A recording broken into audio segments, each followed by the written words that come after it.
bajo la coordinación y participación de Narciso Isa Conde. La verdad sin dobleces, para hacer realidad los ideales del Coronel Camaño y el inmenso Che Guevara. Cuidado, cuidado, tiro al blanco.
Bien, tiro al blanco de nuevo aquí con ustedes.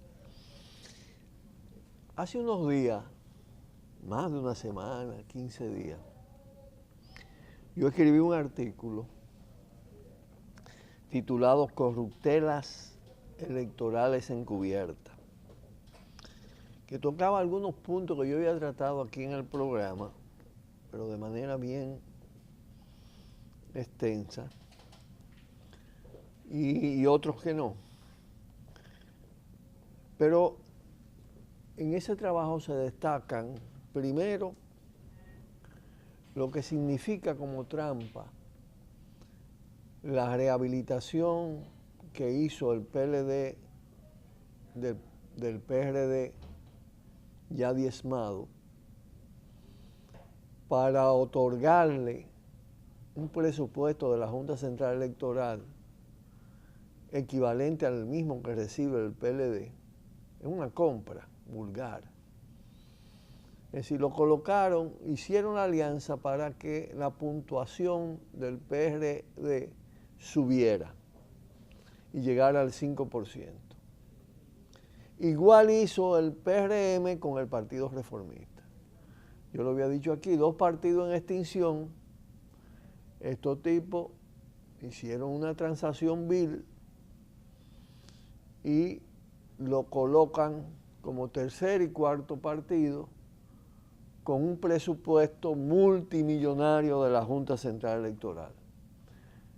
Esas son las cosas de la corrupción electoral que no denuncian ningún medio. Pero hay dos puntos mucho más neurálgicos.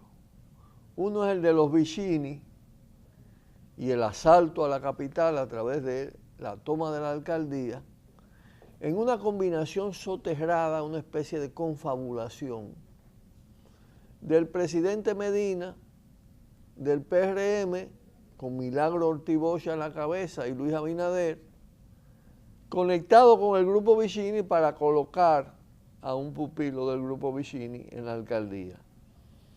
A un grupo además, que ahí está lo que dicen lo que en Estados Unidos llaman conflicto de interés, ahí está clarito. Porque es un grupo no solo que recibió una enorme dádiva prácticamente, a pesar de todos sus millones, le dan más, de parte de Leonel Fernández con todo el tema de Sanssouci, de la Marina, de Guerra, de toda esa zona, los humedales de Los Amas, pero además ellos alegan propiedad sobre una parte de la capital. Entonces se trata de algo muy ominoso. Pero yo he podido comprobar, porque este artículo yo lo mandé a muchos medios y ninguno lo publica. Hay una protección a los Vicini, incluso de medios que son un poco abiertos. No, eso no pasa. No me han valido para tratar de que salga en una página editorial en un artículo como ese. Es más, incluso en los periódicos digitales que son más abiertos, porque ellos lo consideran menos importante, pues tampoco. ha sido colgado, ha sido situado este artículo, a pesar que yo tengo columna fija en varios de esos periódicos digitales. Igual pasa con el tema de ya no la presunción, sino las evidencias de que Roberto Rosario se robó un dinero enorme con el tema, yo le llamo el robo electrónico, con el tema de la contratación de los equipos electrónicos para el conteo. Ahí hay un robo de millones de dólares que ningún medio quiere hacerse eco de esto, ni exigen el tema de la auditoría externa, los medios no. Hay algunas voces que salen, que plantean esto, pero hay un bloqueo. Por eso es que se habla de dictadura mediática, porque es que 3, 4, 5, 6 propietarios de medios de comunicación, algunos con 5 medios, 5 plantas televisoras, 2 periódicos, 3, son los que dominan la comunicación del país. Y eso no es democracia. Ellos hablan de libertad. Hoy sale Molina Morillo hablando de la importancia de la libertad de expresión. ¿Pero qué es libertad de expresión? Si en fin de cuentas la propiedad sobre los medios, la riqueza, el acumulado de los multimillonarios es el que decide qué se publica y qué no se publica, a quién se toca y a quién no se toca. Aquí hay vacas sagradas definitivamente. Los grandes grupos económicos se protegen entre sí y cada uno tiene sus colas enormes y entonces se protegen entre ellos. Y en un medio de uno, en un medio de otro. ¿Cuándo aparecen los problemas? ¿Cuándo estallan? Sobre todo estallan los escándalos del Estado. Y estallan cuando hay contradicciones entre las facciones políticas que están dentro del Estado o dentro de una institución. Ahora están apareciendo los escándalos en las alcaldías. Pero vamos a hablar un poco de eso más adelante. Pero no solo, sino también las contradicciones entre el leonelismo y el danilismo determinan muchas veces que brote la pus. Entonces qué bueno que haya contradicciones, que haya choque.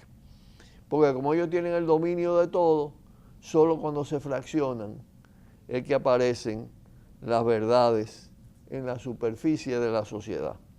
De todas maneras, uno logra enterarse de determinadas cosas, se filtran, y en medios como este y en otros que se atreven a decir lo que otros no dicen, pues se cuelan estas cosas y ya posteriormente pueden caminar hacia volúmenes, hacia dimensiones más grandes en la opinión pública.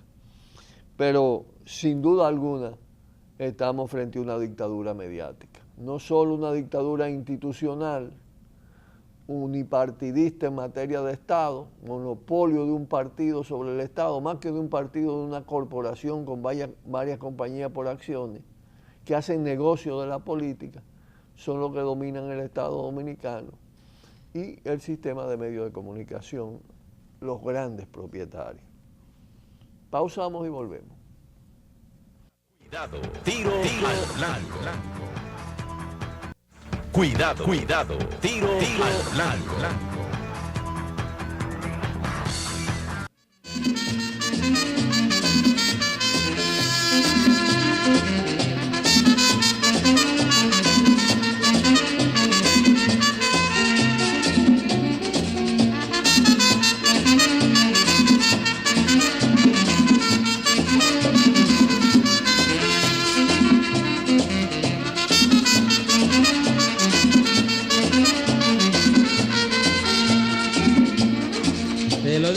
Sobrino, aquí no te vayas más de tu país, que la cosa no está buena ya, la miseria está acabando. Pues vendí el conuco de maíz, la casita que dejó el papá, pero volverá volando. En la semana pasada fue, vino mi compa y Tiburcio aquí, que la hambre lo mataba ya y que vendía casi mil. Pero por relevo de Chichi, un compadre que ni va para allá, me lo dio para presumir.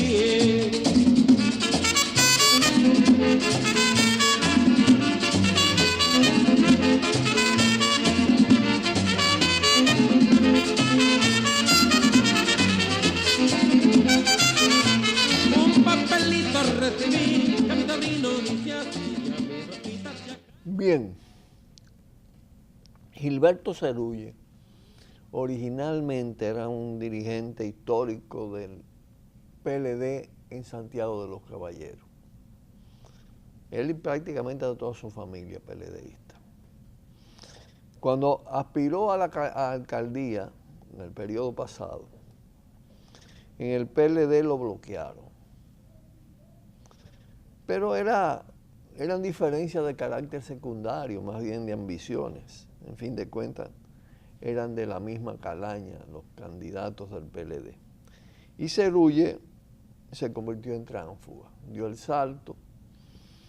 El PRD, antes de dividirse, y en ese momento estaba dirigiéndolo Miguel Vargas, pero antes de la división era un partido fuerte, lo acogió. Y él fue apoyado al mismo tiempo por el MIUCA, por la Fuerza de la Revolución y por el Partido Comunista del Trabajo y algunas organizaciones que se llaman y que se dicen de izquierda. Nosotros sabíamos perfectamente quién era Gilberto Cerulle. Y dijimos, están cometiendo un error grave metiéndose en esa. Y lo escribimos, hubo un artículo, recuerdo yo, de Manuel Salazar, secretario general del Partido Comunista del Trabajo, del PCT, alabando a Gilberto Cerulle, diciendo que era un fenómeno electoral, que eso tenía un valor incalculable. Y entonces llegaron a hablar de que iban a montar una alcaldía socialista. Y comenzaron a hacer contacto en Centroamérica, especialmente en El Salvador, con el FMN y alcaldía del FMLN para esos fines. Esta ha resultado una de las peores alcaldías de Santiago. Ineficiente, la ineptitud es una cosa terrible. Santiago está lleno de basura, corrupta, por todas las vías. Ya son pocos los que dudan en Santiago de los altos niveles de corrupción y del hecho de que el propio Cerulle es beneficiario de esa corrupción. Está desacreditado. Intentó postularse y quedó muy mal porque está desgastado ya. Pero viene aquí con todo el descaro del mundo y dice que todo eso son mentiras. Yo creo que las acusaciones son pocas las que se le hacen y posiblemente no paren en nada, porque son alaracas, son presiones. Es decir, ¿qué es lo que están haciendo con Cerulle? Vengándose las represalias de los PLDistas que consideran que él lo traicionó. Y Abel Martínez es uno de ellos. Abel Martínez, que va hacia la alcaldía, quiere además presentar el cuadro de que, mire, esta es una alcaldía desfalcada, con deudas por donde quiera y con todas estas cosas. Entonces, la va a pasar mal Cerulle, sin lugar a dudas, pero yo decía que todavía no he visto la primera autocrítica de las llamadas organizaciones de izquierda que se embarcaron en ese sumidero, en esa porquería. Y aquí, en ese caso, sí las contradicciones entre las facciones de los grupos de las partidocracias ponen al desnudo la corrupción. La contradicción entre el PLDismo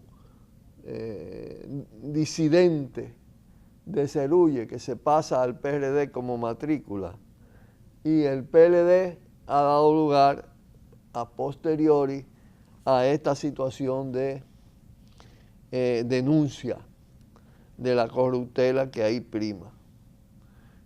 Le pasa algo similar a Mondesí en el caso de San Cristóbal. Pero qué bueno que existan esas contradicciones para que las cosas salgan a la luz pública. Pero naturalmente hay muchas cosas tapadas todavía. No es lo mismo como manejan el caso de Félix Bautista o de Díaz Rúa, como manejan el caso de Cerulle. Porque en eso hay, el interés político tiene una preeminencia y cada uno tiene sus corruptos preferidos. En este caso, ya Gilberto Cerulle no es un corrupto preferido de la cúpula PLDista, sino todo lo contrario. Y es por eso que está pasando estos sofocones. Pero ese departamento, el PEPCA, ahora antes era de PRECO, eso es una sinvergüencería también. Eso lo que hacen es precisamente ser instrumento para esos juegos políticos. Repito, naturalmente no es malo que las contradicciones, los choques, las pugnas, saquen a flote la podredumbre. Pero la podredumbre es muy generalizada. Este es un estado que está prácticamente degradado, carcomido por la corrupción, por todas las modalidades de corrupción a todos los niveles. A nivel de las instituciones electivas, del poder municipal, del poder congresual, del sistema de justicia, del gobierno central. Hay que ver ahora las nuevas alcancías, ¿no? ¿Cómo se repiten los roles? De más en más, José Ramón Peralta y el ministro de Obras Públicas, los dos empresarios que están en puestos preeminentes del gabinete, son las grandes alcancías, con estilos distintos, pero parecidas a las alcancías de Díaz Rúa y Félix Bautista. Y Diandino Peña, sobre todo a Diandino se parece mucho el ministro de Obras Públicas, porque son eficientes los dos, pero eficientes también para acumular dinero ajeno. Y además para traspasárselo al presidente de turno. Pausamos y venimos con dos temitas para concluir en el día de hoy. Cuidado, tiro al blanco. Cuidado, tiro al blanco. Bueno, hay dos casos que un poco se pueden interrelacionar por la manera como han sido recurridos, ¿no? Es el caso de Ubiere. La quema de las guaguas de Fenatrano, eso está a cargo de la mafia y el sicariato oficialista, porque es un grupo de choque del PLDismo, corrupto y corruptor. Son la gente de Pedro Brán, asesinos. Y Ubiere está también amenazado de muerte. Pero Ubiere está recurriendo a la Policía Nacional y dándole las informaciones a la Policía Nacional. Y aquí es que está la trampa, ¿no? Es que la Policía Nacional es parte de toda la criminalidad oficial y asociada a la criminalidad común, y más a nivel de las altas jerarquías de ese cuerpo. Eso está totalmente tomado por las mafias. No van a hacer ninguna investigación seria sobre eso. No van a abrir ningún expediente. Además, ese caso está bloqueado desde el Palacio Nacional y desde el Ministerio Público y desde todas las instancias. Igual el caso de Manuel Jiménez en otro orden, en otro plano. Manuel Jiménez, su error histórico es haber sido PLDista, lionelista durante muchos años, pero es un artista honesto, muy capaz, de mucho valor, con aportes tremendo en ese campo, que decidió postularse a alcalde desde el PLD y lo bloquearon, porque ya las mafias son las que dominan y él no era de la mafia. Yo no tengo duda de que Manuel Jiménez ganó la alcaldía en Santo Domingo Este, pero recurriendo al Tribunal Supremo Electoral no va a conseguir nada. Lo que le aconsejaron de esa manera, que recurriera a las instituciones, lo aconsejaron mal. Pero además me parece que eso más bien responde que a consejo, a una especie de concepción muy sistémica, muy institucionalista, que no acaban de entender que a lo sumo ellos reaccionan frente a cosas locales, a la junta local. No, es que esto es todo un cuerpo. Es una dictadura corrompida con todas las instituciones entrelazadas. Esto se va bajo todo o no se va. No es verdad que se va a imponer la verdad en Santo Domingo Este si no se impone a nivel del país. Así de sencillo. Con ese poder ejecutivo, con ese Congreso, con ese sistema judicial, con ese Tribunal Supremo Electoral y con los que vienen después de agosto, olvídense. Ahí no hay tutía. Esa gente está al servicio de las mafias y no le da paso a esas objeciones. Eso hay que echarlo abajo y con democracia, pero democracia de calle.